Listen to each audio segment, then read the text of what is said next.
Tidak ada satupun manusia yang bersedia untuk disebut budak dunia.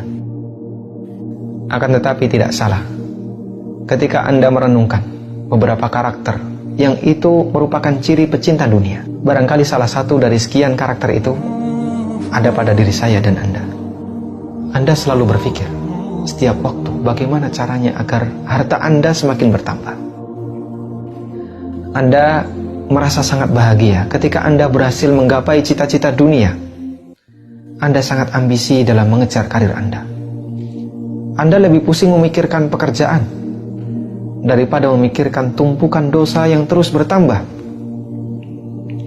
Anda tidak merasa bersalah saat melakukan dosa kecil.